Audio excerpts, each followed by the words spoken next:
ഏതൊരു മനുഷ്യൻ്റെയും വിജയനിധാനം സർവ്വ അമ്പിയാക്കളും ലോകത്ത് പഠിപ്പിച്ച അടിസ്ഥാന ആദർശം കലിമത്തു തൗഹീദ്.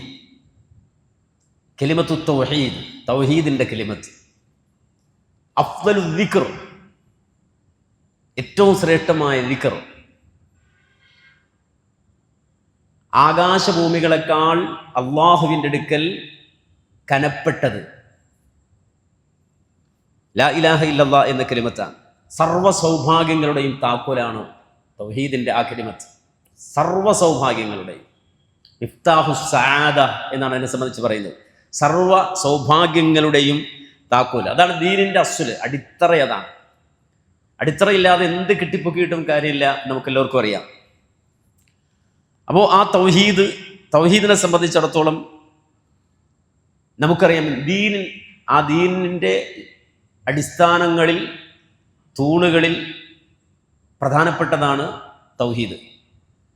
5 തൂണുകളിലാണ് ദീൻ നിൽക്കുന്നതെന്നാണ് നമുക്കെല്ലാവർക്കും അറിയാം. എന്താണ്? ഒന്ന്, ഇസ്ലാം നിൽക്കുന്ന 5 തൂണുകളിലാണ്. ഒന്ന്, ഷഹാദത്തു അല്ലാ ഇലാഹ ഇല്ലല്ലാഹ് വഅന്ന മുഹമ്മദർ റസൂലുള്ളാഹ്. അപ്പോൾ ദീനിൻ്റെ തുടക്കം, അല്ലെങ്കിൽ അതിൻ്റെ ഒന്ന് എന്ന് പറയുമ്പോൾ തുടക്കം എന്ന് പറയുന്നത് തന്നെ തൗഹീദിലാണ്. ഷഹാദത്ത്. നിസ്കാരം നമ്മൾ നിർവഹിക്കുമ്പോൾ നമ്മളെങ്ങനെ നിസ്കരിക്കുക? നിസ്കാരത്തിന് വന്നിട്ടൊക്കെ നിസ്കരിക്കലാണോ? അല്ല. നിസ്കാരത്തിന് ഷർത്തുകളുണ്ട്, നിസ്കാരത്തിന് ഫർളുകളുണ്ട്. നിസ്കാരത്തിൻ്റെ ഷർത്തിൽപ്പെട്ടതാണ് എന്ത്? വുദു ഉണ്ടായിരിക്കുക, ശുദ്ധി ഉണ്ടായിരിക്കുക, ഖിബലയിലേക്ക് തിരിയുക. ഇതൊക്കെ നിസ്കാരത്തിൻ്റെ ഷർത്താണ്. സുജൂദ് ചെയ്യുക, റുക്കൂ ചെയ്യുക, ഫാത്തിഹ ഓതുക, ഇതൊക്കെ നിസ്കാരത്തിൻ്റെ ഫർളാണ്. അപ്പോൾ ഈ ഷർത്തും ഫർളും തമ്മിലുള്ള വ്യത്യാസം എന്താ?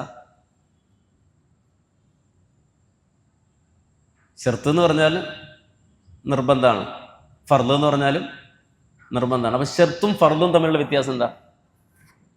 രണ്ടും നിർബന്ധമാണ്. ഒന്ന് നിസ്കാരത്തിന് മുമ്പ്, നിസ്കരിക്കുന്നതിന് മുമ്പ് ചെയ്ത് തീർക്കേണ്ട നിർബന്ധ ഘടകങ്ങളാണെന്ത്? ഷർത്ത്. ഹജ്ജിന് പോകുമ്പോൾ ഇഹ്റാം കെട്ടണം, മീഖാത്തിൽ നിന്ന് ഇഹ്റാം കെട്ടി പോകണം. മനസ്സിലായില്ലേ? അപ്പോൾ ഒരു സംഗതിക്ക് കയറുന്നതിന് മുമ്പ് തന്നെ അതിന് വേണ്ടി റെഡിയാക്കേണ്ട, നിർബന്ധമായി ചെയ്തിരിക്കേണ്ട സംഗതികൾ, അതാണ് ഷർത്ത്. അത് പ്രവർത്തിക്കുമ്പോൾ അതിൻ്റെ ഉള്ളിൽ ചെയ്യേണ്ടതാണ് എന്ത്? സുജൂദ്. എപ്പോഴാ? നിസ്കാരത്തിൻ്റെ ഉള്ളിലാണ്. അതാണെന്ത്? ഫർള്. നമ്മളിതെല്ലാം നോക്കും. ഇപ്പോൾ ഹജ്ജ് ചെയ്യാൻ പോകണമെങ്കിൽ നമ്മൾ 2 മാസം പഠിക്കും. 2 മാസം ഒന്നും പോരാ. ഹജ്ജിൻ്റെ ക്ലാസ് ഇങ്ങനെ ഓരോ ക്ലാസ്സിനും പോയി പഠിക്കുന്ന ആൾക്കാർ വെച്ചാൽ നല്ല പൈസ കൊടുക്കുന്ന ഏർപ്പാടാണത്. നഷ്ടപ്പെട്ടു പോകരുതെന്ന് വിചാരിച്ചിട്ട് ലക്ഷങ്ങൾ കൊടുത്തിട്ടാണ് ഹജ്ജ് ചെയ്യണത്. അപ്പോൾ മാക്സിമം പഠിച്ചിട്ട് പോകുന്ന ആൾക്കാരുണ്ട്. അതിൽ ഷർത്തും ഫർളും സുന്നത്തും ഒക്കെ നോക്കുന്ന ആൾക്കാരുണ്ട്. നോമ്പിനുണ്ട് ഷർത്തും ഫർളും സുന്നത്തും ഒക്കെ ഉണ്ട്. പക്ഷേ ഷഹാദത്തിൻ്റെ, ലാ ഇലാഹ ഇല്ലല്ലയുടെ 1-ാം തൂണിൻ്റെ ഷർത്തും ഫർളും എന്താണ്? തൗഹീദിൻ്റെ കലിമത്ത് തൗഹീദ്. 1-ാമത്തതിന് ബാക്കി 4നും എന്തുണ്ട്? ബാക്കി 4നും ഷർത്തുണ്ട്. സക്കാത്തിന് ഷർത്തും ഫർളുണ്ട്, ഹജ്ജിന് ഷർത്തും ഫർളുണ്ട്. അങ്ങനെയാണെങ്കിൽ ഈ തൗഹീദിൻ്റെ, ലാ ഇലാഹ ഇല്ലല്ലാഹ്, ആ ഷഹാദത്തിൻ്റെ ഷർത്ത് എന്താണ്? ഇത് പലപ്പോഴും ആളുകൾ ശ്രദ്ധിക്കാറേ ഇല്ല. കാര്യം ഈ കലിമത്ത് തൗഹീദ് എന്നുള്ളത് വളരെ ചെറുപ്പത്തിൽ ഉമ്മയിൽ നിന്ന് കേട്ട്, നമ്മൾ താരാട്ടുപാട്ടായി കേട്ട് പഠിച്ച് വരുന്ന ഒന്നാണെന്ത്? ലാ ഇലാഹ ഇല്ലല്ലാഹ് എന്നുള്ളത്. പക്ഷെ നമ്മൾ വളർന്ന് വലുതാകുമ്പോൾ താരാട്ടുപാട്ടിൽ നമ്മൾ കേട്ട ആ വാക്കിനപ്പുറത്തേക്ക് റബ്ബുമായുള്ളൊരു ആത്മബന്ധം, ദൃഢമായൊരു ബന്ധം രൂപപ്പെടുത്തിയേ പറ്റൂ. നമ്മൾ അഹ്ലീൻ, അള്ളാഹുവിൻ്റെ ആള്, ഹിസ്ബുള്ള, അള്ളാഹിൻ്റെ പാർട്ടി, ഔലിയാ ഉള്ള, അള്ളാഹുവിൻ്റെ മിത്രം, അങ്ങനെ ആയിത്തീർന്നേ പറ്റൂ. സ്വാഭാവികമായും ഈ തൗഹീദിന്, അല്ലെങ്കിൽ ലാ ഇലാഹ ഇല്ലല്ലാഹ് എന്ന കലിമത്തിന് 7 ഷർത്തുകളുണ്ട്. എത്ര ഷർത്ത്? 7 ഷർത്തുകളുണ്ട്. അത് ഉണ്ടെങ്കിലേ ലാ ഇലാഹ ഇല്ലല്ലാഹ് എഫക്റ്റ് ആവും. അല്ലെങ്കിൽ ഒരു തൊള്ളയിലെ വർത്താനം വെറുമൊരു വർത്താനമായിട്ട് മാറും. ഈ 7 ഷർത്തിൽ 1-ാമത്തെ ഷർത്ത് അൽ ഇൽം, അറിയണം. അറിയാത്തൊരു കാര്യത്തെ ഉൾക്കൊള്ളാൻ പറ്റുമോ? അറിയാത്തൊരു കാര്യത്തെ ഉൾക്കൊള്ളാൻ പറ്റുമോ? അപ്പോൾ അൽ ഇൽമു ഒന്നാമത്തെ ഇൽമാണ്. ഖുർആൻ തന്നെ പറഞ്ഞു ഫഅലം അന്നഹു ലാ ഇലാഹ ഇല്ലല്ലാഹ്. ഇതാരോടെ പറഞ്ഞ? റസൂലുള്ളാഹിയോടാണ്. ഫഅലം, നീ അറിയണം, നീ മനസ്സിലാക്കണം, നീ ജ്ഞാനമുള്ളവനാകണം. ഏത് വിഷയത്തിൽ? അന്നഹു ലാ ഇലാഹ ഇല്ലല്ലാഹ്, അള്ളാഹുവാണ് ഇലാഹ് എന്നത് അറിയണം, അത് പഠിച്ച് ബോധ്യപ്പെടണം. ഇൽമുണ്ടാകണം.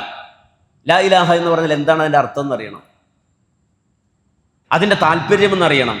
അപ്പോൾ ലാ ഇലാഹ എന്ന് പറഞ്ഞാൽ എന്താണെന്നും, ഇല്ലല്ലാ എന്ന് പറഞ്ഞാൽ എന്താണെന്നും, അള്ളാഹു എന്ന് പറഞ്ഞാൽ എന്താണെന്നും, അങ്ങനെ മൊത്തത്തിൽ ആ വിഷയത്തിൽ ഇൽമ് കരഗതമാക്കുക, പഠിക്കുക എന്നുള്ളതാണ് ഒന്നാമത്തെ ഷർത്ത്. പഠിക്കുക എന്നുള്ളത്, തൗഹീദിനെ പറ്റി പഠിക്കുക എന്നുള്ളത്, ലാ ഇലാഹ ഇല്ലല്ലാഹ് പഠിക്കുക എന്നുള്ളത്. നമ്മെ സംബന്ധിച്ച് നമുക്കറിയാം, അള്ളാഹുവിനെ സംബന്ധിച്ചുള്ള പഠനം തന്നെ നമ്മുടെ ഒരു ആയുസ് ചെലവഴിച്ച് നിർവഹിക്കേണ്ടതാണ്. ഒരായുസ് ചെലവഴിച്ച് നിർവഹിക്കണം. അള്ളാഹു എന്നുള്ള ജലാലത്തിൻ്റെ ഇസ്മിനെ സംബന്ധിച്ച പഠനം പോലും. അള്ളാഹു എന്ന് പറയുമ്പോൾ ജലാലായ അള്ളാഹുവിൻ്റെ ജലാലീയത്തിന് മുഴുവനും ഉൾക്കൊള്ളുന്നൊരു വാക്കാണ് എന്ത്? അള്ളാഹു. ആ അള്ളാഹു എന്ന വാക്ക് മുതൽ ലാ ഇലാഹ, മറ്റു ഇലാഹുകൾ, ശിർക്ക് എന്താണെന്നുള്ളത് കൃത്യമായി പഠിച്ച് വിഭാടനം ചെയ്യണം. ലാ ഇലാഹ എന്ന് പറയുമ്പോൾ തന്നെ സർവ്വ ജിൻസിനെയും നിഷേധിക്കണം. നഫിയാണത്. നഫി എന്ന് വെച്ചാൽ നിഷേധിക്കുകയാണ്. എന്തിനാ നിഷേധിക്കുന്നത്? സർവ്വ ഇലാഹുകളെയും, ഏത് അള്ളാഹുവിന് പുറമെ ആരാധിക്കപ്പെടുന്ന സർവ്വ ഇലാഹുകളെയും പൂർണ്ണമായും വിഭാടനം ചെയ്യും. ലാ ഇലാഹ എന്ന് പറഞ്ഞാൽ ജിൻസിനെ തന്നെ തള്ളുക എന്നാ. ഒരു ഇലാഹു ഇല്ല എന്നല്ല അർത്ഥം. ഒരു ഇലാഹു ഇല്ല.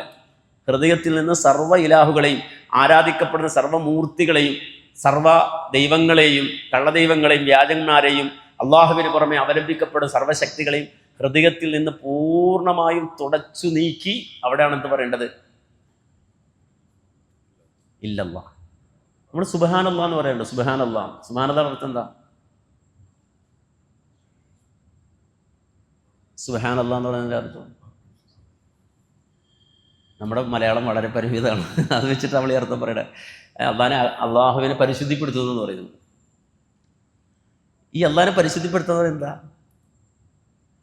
അള്ളാഹുവിൻ്റെ പേരിൽ ആരൊക്കെ എന്തൊക്കെ കൊള്ളരുതായ്മകൾ പറയുന്നു അതിൽ നിന്നൊക്കെ അള്ളാഹുവിനെ ഞാൻ എന്തെടുക്കുന്നു? ഉയർത്തി അള്ളാഹുവിനെ പരിശുദ്ധമായൊരിടത്ത് ഞാൻ വെക്കുന്നു എന്ന്. വേറൊന്നും ഒരഴുക്കും അതിനകത്ത് നിന്നില്ല എന്ന്.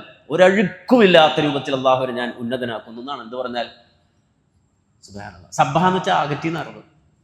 അകറ്റി എന്നാണ് അർത്ഥം. സുബ്ഹാൻ എന്ന് വെച്ചാൽ അകറ്റുന്നു എന്നാണ്. അകറ്റുന്നു ആരെ? സർവ്വ അഴുക്കുകളിൽ നിന്നും, സർവ്വ മാലിന്യങ്ങളിൽ നിന്നും, അള്ളാഹുവിൻ്റെ പേരിൽ പറയാൻ പാടില്ലാത്ത എല്ലാത്തിൽ നിന്നും അള്ളാഹുവിനെ അകറ്റുന്നു എന്നാണ്. അള്ളാഹുവിനെ പ്രത്യേകമാക്കുകയാണ് അവിടെ. അപ്പോ ലാ ഇലാഹ ഇല്ലല്ലാ എന്നത് അറിയണം. നബി പറഞ്ഞ വാചകം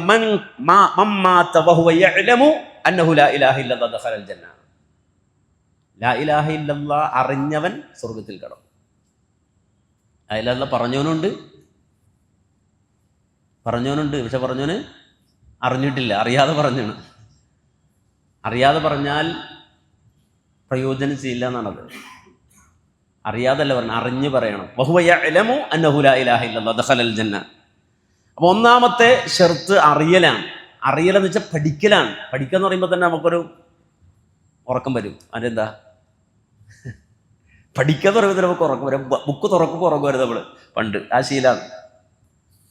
അപ്പോൾ നമ്മളെ സംബന്ധിച്ചിടത്തോളം അറിയൽ എന്ന് പറഞ്ഞാൽ ഉറക്കം വരേണ്ട കേസല്ല. നേരെ മറിച്ച് നമ്മൾ എത്ര പ്രായമായാലും പഠിക്കാൻ അള്ളാഹു നമുക്ക് വിവേകം തന്നിട്ടുണ്ട്.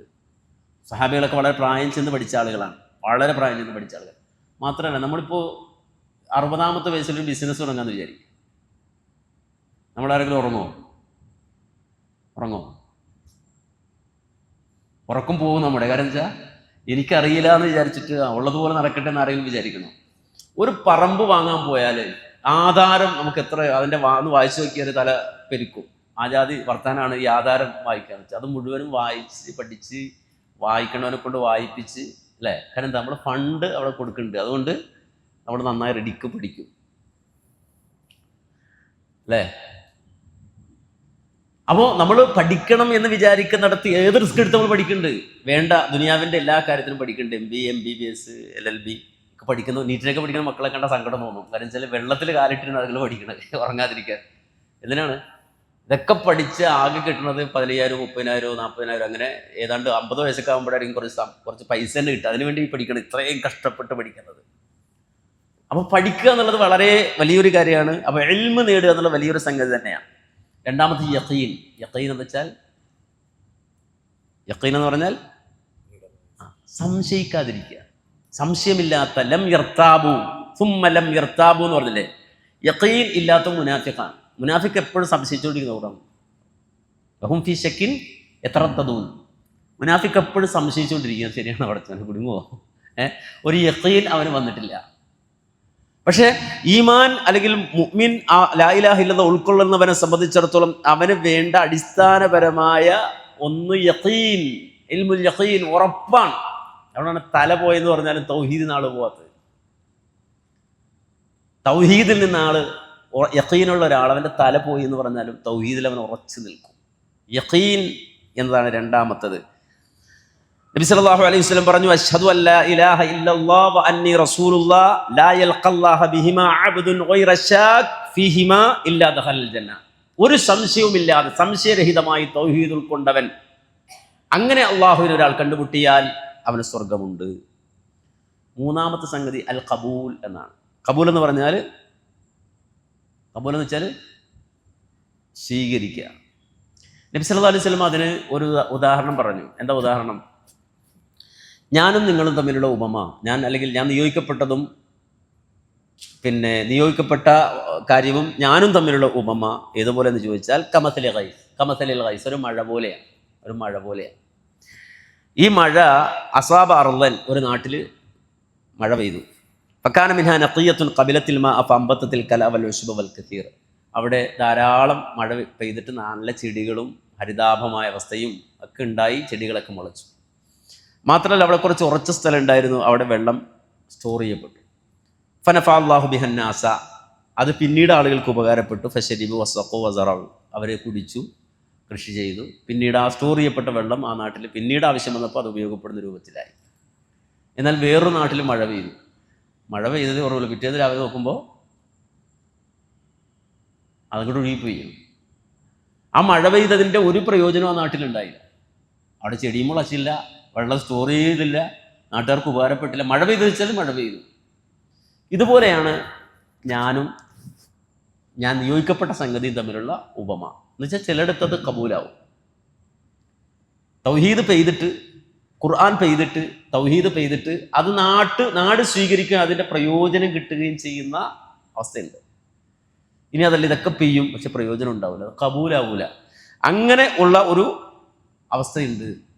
ചില ആളുകൾ നമ്മൾ തൗഹീദ് പറഞ്ഞു നോക്കുക, അവർ സ്വീകരിക്കുക. അവർ പറയും എൻ്റെ വല്ലുപ്പ അത് മതി എന്ന് പറയും. എൻ്റെ വല്ലുപ്പ എങ്ങനെയാണോ അത് മതി. അത് ഏതു കാലഘട്ടത്തിലുണ്ട്. ഒരു തൗഹീദ് പറഞ്ഞാൽ, അല്ലെങ്കിൽ ദീൻ പറഞ്ഞാൽ, ഖുർആൻ പറയാണ്, വകദാലിക മാ അർസൽനാ മിൻ ഖബലിക മിൻ ഖർയത്തിൻ മിൻ നദീരിൻ ഇല്ലാ ഖാല മുത്രഫൂഹാ ഇന്നാ വജദ്നാ ആബാഅനാ അലാ ഉമ്മത്തിൻ വ ഇന്നാ അലാ ആതാരിഹിം മുഖ്തദൂൻ. ചില ആളുകൾ അങ്ങനെയാണ്. ഏതൊരു നാട്ടിൽ പ്രവാചകനാലും ചില ആളുകൾ ഉണ്ടാവും, അവർ പറയാം എനിക്ക് വല്ലുപ്പ ചെയ്താൽ അതേ പരമ്പരാഗതമായിട്ട് മതി. ദീനിൻ്റെ കാര്യത്തിൽ കേട്ടോ, ദുനിയാവിൻ്റെ കാര്യത്തിൽ പറ്റില്ല.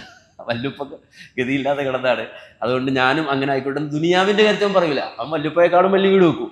മനസ്സിലായില്ലേ? വല്ലുപ്പയെക്കാളും നല്ല വണ്ടി വാങ്ങും. ദുനിയാവിൻ്റെ കാര്യത്തിൽ വല്ലുപ്പ വേണ്ട, ദീനിൻ്റെ കാര്യത്തിൽ വല്ലുപ്പ തെറ്റായ ജീവിതം നയിച്ച ആളാണെന്ന് അറിയാം. പക്ഷെ എന്നാലും ആ വഴിക്കേ പോകും എന്ന് പറയുന്നത്. അപ്പോൾ കബൂലിയത്തില്ല, അതാണ് വിഷയം. കബൂലിയത്തില്ല. അബൂജഹലും അബൂബക്കറും തമ്മിലുള്ള വ്യത്യാസം എന്താ? രണ്ട് നബിയുടെ വായിൽ നിന്നും സംസാരം കേട്ട ആളുകളാണ്, ഉപദേശം കേട്ട ആളുകളാണ്. ഒരാൾ കബൂൽ ചെയ്തു, മറ്റേ കബൂൽ ചെയ്തില്ല. അപ്പോൾ കബൂൽ ചെയ്യുക എന്നുള്ളത് വളരെ പ്രധാനപ്പെട്ട സംഗതിയാണ് ഈ തൗഹീദിൻ്റെ കാര്യത്തിൽ.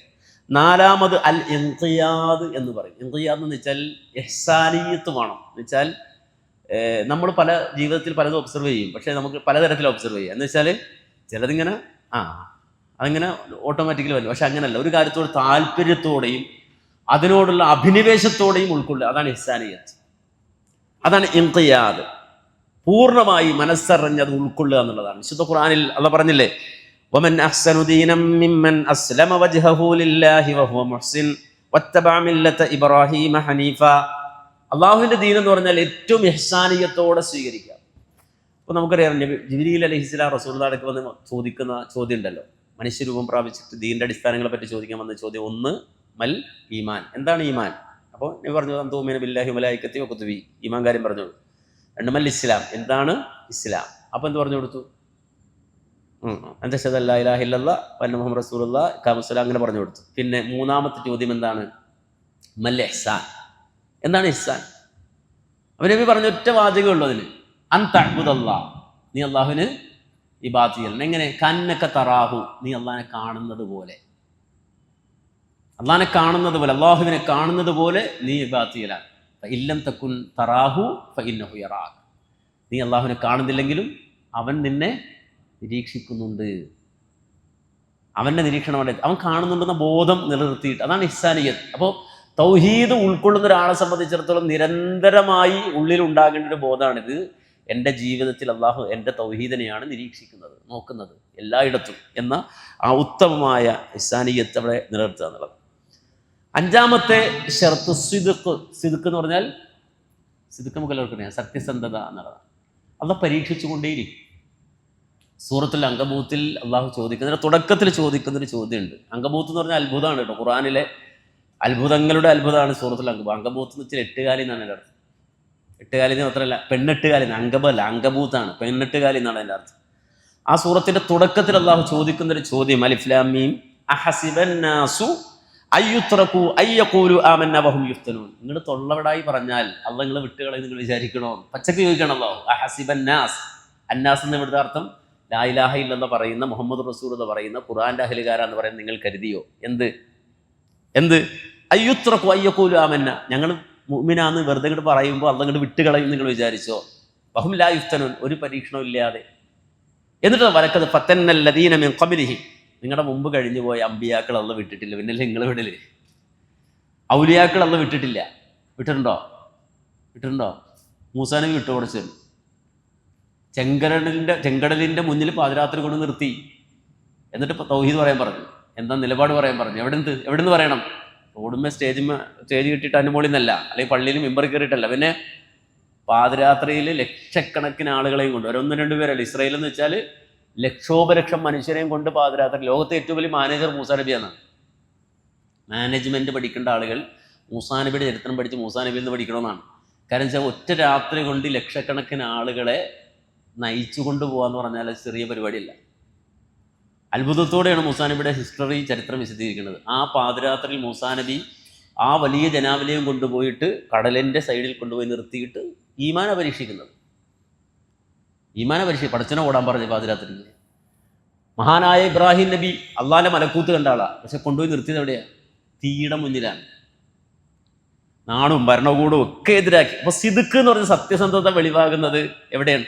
അങ്ങനെ ഒരു പരീക്ഷണത്തിൻ്റെ ഘട്ടത്തിൽ. അതാ അള്ളാഹ് പറഞ്ഞത്, വലക്കത് ഫത്തന്നല്ലദീന മിൻ ഖബ്ലിഹിം, നിങ്ങൾക്ക് അവർക്ക് മുമ്പ് കഴിഞ്ഞു പോയ തലമുറകളെല്ലാം പരീക്ഷിച്ചു എന്ന് മാത്രമല്ല, ഫലയഅലമന്നല്ലാഹു അല്ലദീന സദഖു വലയഅലമന്നൽ കാദിബീൻ, നിങ്ങളിൽ ആരാണ് സത്യസന്ധമായി തൗഹീദ് പറയുന്നത് എന്ന് അള്ളാഹു അറിയുക തന്നെ ചെയ്യും. എന്ന് വെച്ചാൽ നിങ്ങളെ കൊണ്ട് അറിയിക്കും, അള്ളാഹ് അറിയാഞ്ഞിട്ടല്ല. പടച്ചവൻ കൂലി തരുമ്പോഴും ശിക്ഷ തരുമ്പോഴും അത് ബോധ്യപ്പെടുത്തി തരുള്ളൂ. ഫഅ്തറഫു ബിദംബിഹി, നാളെ ശിക്ഷ തരികയാണെങ്കിൽ എന്നെക്കൊണ്ട് സമ്മതിപ്പിക്കുക, ഈ തെറ്റുകാരനാണ്, കുറ്റവാളിയാണ്. അല്ലാതെ പടച്ചവന് ജബ്ബാറാണ്. ജബ്ബാർ എന്ന് പറഞ്ഞാൽ സ്വേച്ഛാധിപതിയാണ്. എന്തു ചെയ്യാം? ഒരാളെ പിടിച്ച് നരകത്തിലിടാം, ചോദിക്കാൻ ആളുണ്ടോ? പക്ഷെ അള്ളാഹ് ചെയ്യില്ല എന്ന്, പടച്ചവനത് ചെയ്യില്ല. അപ്പോൾ അള്ളാഹു അറിയിക്കും, സിദ്ഖുള്ള ആളാണോ അല്ലേ എന്നുള്ളത് അറിയിക്കും എന്നാണ്. അപ്പോൾ സ്വാഭാവികമായിട്ടും സിദ്ഖ് എന്നുള്ളതാണ് ആ അഞ്ചാമത്തെ ഷർത്ത്. ആറാമത്തെ ഷർത്ത് അൽ ഇഖ്ലാസ്. ഇഖ്ലാസ് എന്ന് പറഞ്ഞാൽ നമുക്കറിയാം അള്ളാഹ്ക്ക് തനിച്ചാക്കുക എന്നുള്ളതാണ്. ഇഖ്ലാസ് എന്ന് വെച്ചാൽ നമ്മൾ മലയാളത്തിൽ ആത്മാർത്ഥത എന്നാണ് അർത്ഥം പറയുന്നത്. എല്ലാ ശിർക്കിൽ നിന്നും മുക്തമാക്കി അള്ളാഹുവിനെ മാത്രമാക്കി പടച്ചവന് മാത്രമാക്കി കൊടുക്കുക. അലാ ലില്ലാഹിൽ ഖാലിസ്, അള്ളാഹ്ക്ക് മാത്രമാക്കി കൊടുക്കുക എന്നുള്ളതാണ്. അപ്പോൾ ഇഖ്ലാസ് ആണ് നിഷ്കളങ്കത എന്നും ആത്മാർത്ഥക്ക് മലയാളത്തിലത്തെ പരിമിതമായ അർത്ഥത്തിൽ പറയുന്നതാണ്. ഇഖ്ലാസ് എന്ന് പറഞ്ഞാൽ വളരെ ലളിതമായി നമ്മൾ സാധാരണ പറയാറുണ്ട്, പഠിക്കാൻ വളരെ എളുപ്പമാണ് ഇഖ്ലാസ്. മലയാളത്തിൽ നിഷ്കളങ്കത എന്താണെന്ന് ചോദിച്ചാൽ പറയാൻ പറ്റുമോ? നിങ്ങൾക്ക് നിഷ്കളങ്കത എന്ന് പറഞ്ഞേ, ആത്മാർത്ഥം എന്ന് പറഞ്ഞാൽ എന്താണെന്ന് പറയാൻ പറ്റുമോ? ഇഖ്ലാസ് എന്ന് പറഞ്ഞാൽ നമ്മൾ മലയാളത്തിൽ എന്ന് പറയും നിഷ്കളങ്കത. അല്ലെങ്കിൽ എന്ത് ഈ നിഷ്കളങ്കത? എനിക്ക് മനസ്സിലായിട്ടില്ല നിഷ്കളങ്കത. ആത്മാർത്ഥം എന്ന് പറയുന്നത് ആത്മാർത്ഥം എന്താണ്? അപ്പോൾ സത്യത്തിൽ ഇഖ്ലാസ് വളരെ ലളിതമായി മനസ്സിലാക്കാൻ ഒരു വഴിയേ ഉള്ളൂ. ഖുർആൻ എടുക്കുക, ഖുർആനിൽ ഇഖ്ലാസ് ഉണ്ടോ എന്ന് നോക്കുക. ഉണ്ടോ? ഖുർആനിൽ ഇഖ്ലാസ് ഉണ്ടോ? ഖുർആനിൽ ഇഖ്ലാസ് ഉണ്ടോ? എവിടെ? സൂറത്തുൽ ഇഖ്ലാസ്. സൂറത്തുൽ ഇഖ്ലാസ്. സൂറത്തുൽ ഇഖ്ലാസ്. സൂറത്തുൽ ഇഖ്ലാസ് എന്ന് പറഞ്ഞൊരു അധ്യായം ഉണ്ട് ഖുർആനിൽ. ഓദിക്കേ. അഊദു ബില്ലാഹി മിനശ് ശൈത്വാനിർ റജീം. ബിസ്മില്ലാഹിർ റഹ്മാനിർ റഹീം. ഖുൽ ഹുവല്ലാഹു അഹദ് അല്ലാഹുസ് സ്വമദ് ലം യലിദ് വലം യൂലദ് വലം യകുൽ ലഹു കുഫുവൻ അഹദ്. അല്ലാഹ് എന്നല്ലാതെ വേറൊരു കാര്യം അതുണ്ടോ? ആ സൂറത്തിൽ അല്ലാഹ് എന്നല്ലാതെ വേറെന്തെങ്കിലും ഉണ്ടോ? ഖുൽ ഹുവല്ലാഹു അഹദ് അല്ലാഹുസ് സ്വമദ് ലം യലിദ് വലം യൂലദ് വലം യകുൽ ലഹു കുഫുവൻ അഹദ്. അല്ലാഹു മാത്രമാവുക, അതാണെന്ത്? ആ സൂറത്തിന് ആ പേര് വന്നതാണ് സൂറത്തുൽ ഇഖ്ലാസ്. അപ്പം മലയാളത്തിൽ ആത്മാർത്ഥം എന്ന് പറഞ്ഞാൽ നിഷ്കളങ്കത എന്ന് പറഞ്ഞാലും അത് വേറൊരു അർത്ഥത്തിലേക്ക് പോവാണ്. പക്ഷേ അറബിയിൽ ഇഖ്ലാസ് എന്ന് പറഞ്ഞാൽ അള്ളാഹ്ക്ക് മാത്രം, അലാ ലില്ലാഹിദ്ദീനുൽ ഖാലിസ്, അള്ളാഹ്ക്ക് മാത്രമാക്കുക എന്നുള്ളതാണ്. അല്ലെങ്കിൽ അള്ളാഹുവിന് വജ്ഹിന് വേണ്ടി മാത്രമാക്കുക. അതൊരു ദറജയാണ്. നമ്മൾ എന്ത് ചെയ്താലും ആരെങ്കിലും ഓടിക്കറി വരും. ശരിയല്ലേ? അത് നമ്മുടെ കുറവാണ്. നേരത്തെ പറഞ്ഞ ഇഹ്സാൻ്റെ ഹദീസ്, ഇഹ്സാൻ ഹദീസ് പറഞ്ഞ അൻതഅബ്ദുദ അല്ലാഹ അന്നക തറാഹു, അതൊരു ദറജയാണ്. അള്ളാഹിനെ കാണുന്നത് പോലെ ഇബാദത്ത് ചെയ്യുക എന്ന് പറഞ്ഞാൽ അതൊരു മനസ്സിൻ്റെ ഒരു തലമാണ്. അതങ്ങോട്ട് എത്താത്തതുകൊണ്ടാണ് പറഞ്ഞത് ഫൈലം തക്കുൻ തറാഹു ഫൈനഹു ഇറാഖ്. അത് നമ്മുടെ ദറജ കുറഞ്ഞുകൊണ്ടാണ് പറഞ്ഞത്. എന്ന് വെച്ചാൽ അത്ര എത്തിയിട്ടില്ലെങ്കിൽ ലെവൽ താഴെ പോകും. ആദ്യത്തെ ലെവലിലേക്ക് നമ്മൾ എത്തിയിട്ടില്ല, സെക്കൻഡ് ലെവലിലേ നിൽക്കാൻ പറ്റുള്ളൂ. അതാണ് രണ്ട് ദറജയാണത്. ഇതുപോലെ നമ്മെ സംബന്ധിച്ചിടത്തോളം ഓരോ സമയത്തും നോമ്പിനെ പറ്റി പറഞ്ഞ 3 ദറജ പറഞ്ഞു. 3 ദറജ. ഒന്ന് ലോക്കൽ, പിന്നെ മീഡിയം, പിന്നെ എക്സ്ട്രീം, അതിൻ്റെ കുറച്ചുകൂടെ മുകളിലേക്കുള്ള ലെവല്. മനസ്സിലായി? അവിടെ അള്ളാഹുവിനെ മാത്രം കാണുക അല്ലെങ്കിൽ റബ്ബിനെ മാത്രമാക്കുക എന്നുള്ളൊരു ദറജയിലേക്ക് ഉയരാൻ കഴിയും. വജിഹില്ല നമാനുച്ചയമുക്കും ലിവജില്ല ലാനുരീദ് മിൻകും ജസാഅൻ ലാ ശുക്ർ. നന്ദി പറയരുത്, താങ്ക്സ് എന്ന് പറയരുത്. നമ്മളോ അവന് കൾച്ചറല്ലാന്ന് പറയുക. നന്ദി പറഞ്ഞില്ലേ, നന്ദി പറയണം കേട്ടോ. പക്ഷെ ഇയാൾക്ക് അത് വേണ്ട. ആർക്ക്? ഇയാൾ റിജക്റ്റ് ചെയ്യും. നന്ദിയൊന്നും വേണ്ട, പോകും. ലാ ശുക്കൂർ അല്ലെങ്കിൽ ലാ ശുക്ർ, നന്ദി പറയരുത്, വേണ്ട. ഇതിന് പകരം എന്തെങ്കിലും അതും വേണ്ട. മനസ്സിലായില്ലേ? നമ്മൾ അറിയാതെ പറയും ഞാൻ എന്തൊക്കെ ചെയ്തു കൊടുത്തില്ല, അയാൾ തിരിച്ചൊന്നും എനിക്കുന്നില്ല, ഒന്നും ചെയ്തില്ല, അവന് മര്യാദ പോലും കാണിച്ചില്ല. മര്യാദ അവൻ ആഗ്രഹിച്ചപ്പോൾ തിരിച്ചു ചെയ്യുന്നത്.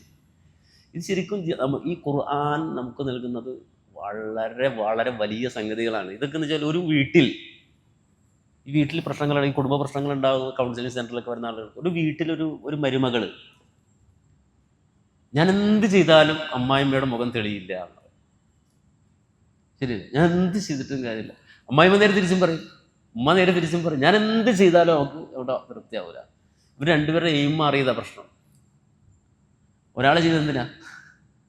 ഉമ്മാൻ്റെ മുഖം തെളിയിക്കാൻ. അത് തെളിയോ? തിരിച്ചു. എന്നാൽ ഇവർ രണ്ടുപേരും നീയത്ത് മാറ്റിയാലോ? മാതാവിനെ ഖിദ്മത്ത് ചെയ്യുന്നവൻ ആൾ ചിന്തിക്കുന്ന, പഠിച്ചവനെ ഇത് നിന്റെ വജഹിന് വേണ്ടി ഞാൻ ചെയ്യുന്ന സംഗതി. ഉമ്മ ചിരിച്ചാലെന്ത്, ചിരിച്ചില്ലെന്ന്, എനിക്കതല്ല വിഷയം. എനിക്ക് നിന്റെ തൃപ്തി എന്ന് പറയുമ്പോൾ സംഗതി മാറി. അപ്പോൾ മനുഷ്യനെ സംബന്ധിച്ചിടത്തോളം അവൻ്റെ ജീവിതത്തിന് അങ്ങേറ്റം റിലാക്സ് കൊടുക്കുന്നതും മനസ്സിന് വലിയ ആനന്ദം നൽകുന്ന ഒരു വലിയ വിശ്വാസമാണിത്. പക്ഷെ നമ്മളിങ്ങനെ പറഞ്ഞു പോകുമ്പോൾ അതിൻ്റെ ലോ ലെവലിൽ നിന്ന് പറയുന്നതെന്ന് മാത്രമേ ഉള്ളൂ. അപ്പോൾ ഇഖ്ലാസ് എന്ന് പറഞ്ഞാൽ അള്ളാഹുവിനെ മാത്രമാക്കുക എന്നുള്ളതാണ്. 7ാമത്തത് അൽ മഹബ്ബ. മഹബ്ബ എന്ന് വെച്ചാൽ ഇഷ്ടം എന്നാണ് എൻ്റെ അർത്ഥം. ഇഷ്ടത്തോടെ തൗഹീദ് പറയണം. ഇഷ്ടത്തോടെ തൗഹീദ് പറയുക വെച്ചാൽ അള്ളാഹു ഖുർആനിൽ പറഞ്ഞൊരു കാര്യം, വമിനൻ നാസി മയ്യത്തഖിദു മിൻ ദൂനില്ലാഹി അൻദാദൻ യുഹിബ്ബൂനഹും കഹുബ്ബില്ലാഹ് വല്ലദീന ആമനു അശദ്ദു ഹുബ്ബൻ ലില്ലാഹ്. വിശ്വാസികൾ അള്ളാഹുവിനെ അങ്ങേറ്റം സ്നേഹിക്കുന്നവരാണെന്നാണ്. അപ്പോൾ ആ മഹബ്ബത്തോടെ, ആ സ്നേഹത്തോടെ തൗഹീദ് ഉൾക്കൊള്ളാൻ കഴിയണം. അപ്പോൾ ഈ 7 ഷർത്തുകൾ വെച്ചിട്ട് വേണം ലാ ഇലാഹ ഇല്ലല്ലാഹ് എന്ന കലിമത്ത് തൗഹീദിനെ നമ്മൾ ഉൾക്കൊള്ളാൻ. 7 ഷർത്തുകൾ, 7 ഭാഗങ്ങൾ കൃത്യമാക്കി വെച്ചിട്ട് വേണം ലാ ഇലാഹ ഇല്ലല്ലാഹ് പറയാൻ. ആ ലാ ഇലാഹ ഇല്ലല്ലാഹ് അങ്ങനെ പറയുമ്പോഴാണ് അത് ഉള്ളിലേക്ക് ഇറങ്ങിയ, ഹൃദയം തൊട്ട തൗഹീദായി മാറുന്നത്. അത് നമ്മുടെ ജീവിതത്തിൽ ഏതൊരു അമലും അള്ളാഹു സ്വീകരിക്കുന്നതിൻ്റെ അടിസ്ഥാനമായി പറയപ്പെട്ട സംഗതിയാണ്. അത് ഉൾക്കൊള്ളാനും അത് ജീവിതത്തിൽ പ്രതിഫലിപ്പിക്കാനും അള്ളാഹു സുബ്ഹാനഹു വ തആല നമുക്ക് തൗഫീഖ് തന്ന് അനുഗ്രഹിക്കുമാറാകട്ടെ. ഈ ഇരുത്തം അള്ളാഹു സ്വീകരിക്കുമാറാകട്ടെ. റബ്ബനാ തഖബ്ബൽ മിന്നാ ഇന്നക അൻതസ് സമീഉൽ അലീം വതുബ് അലൈനാ ഇന്നക അൻതത് തവ്വാബുർ റഹീം വൽഹംദുലില്ലാഹി റബ്ബിൽ ആലമീൻ. അസ്സലാമു അലൈക്കും വറഹ്മത്തുള്ളാഹി വബറകാതുഹു.